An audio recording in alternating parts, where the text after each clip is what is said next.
Donc là, on voit la misère, hein. C'est ces feuilles jaunes, là, elles devraient être au jour d'aujourd'hui vertes, et puis là, elles brunissent en plus.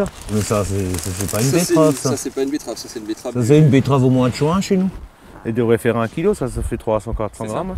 Lorsque cet agriculteur, exploitant de 40 hectares de betteraves, vient constater les dégâts, le constat est sans appel. Alors que les récoltes vont bientôt commencer, cette parcelle pourrait bien rapporter 2 fois moins de sucre qu'à son habitude.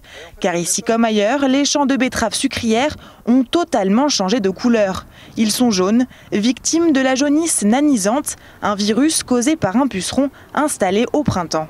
C'est dramatique, ça n'a même pas de nom, quoi. On a tout fait, tu fais tout, l'agriculteur a tout fait toute l'année, il a semé, il a entretenu, il a enlevé les mauvaises herbes, puis au final pour avoir un résultat, voilà. Mais je veux croire en la betterave. Après, on a une sucrerie dans le bassin rhénan, c'est la seule qui existe encore dans le bassin rhénan. On a eu un Covid où notre sucrerie a tourné à fond pour livrer du sucre parce que tout le monde s'affolait de peur qu'il y avait de la pénurie. Et puis en fait, on avait la proximité. Si demain tout le monde se démotive, on risque de perdre cette proximité. En Alsace, il existe 500 planteurs de betteraves. C'est la plus petite région betteravière de France avec ses 6000 hectares. Et Gérard s'inquiète de voir leur nombre encore décroître l'an prochain. Tous n'ont pas été aussi durement touchés que ce secteur aux alentours de Sélestat.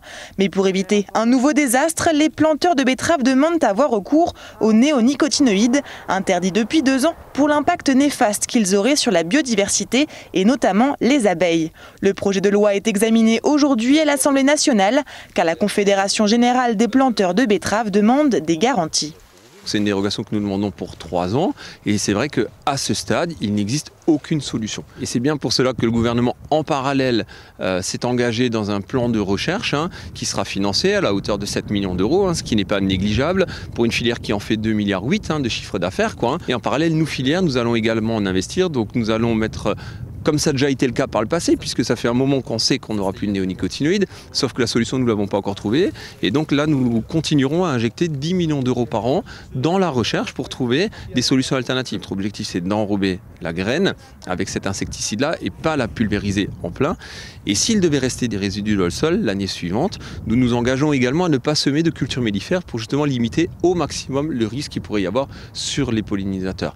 Après l'Assemblée nationale, le recours dérogatoire aux néonicotinoïdes devra passer devant le Sénat. La Confédération générale des planteurs de betteraves espère être fixée d'ici la fin du mois de novembre.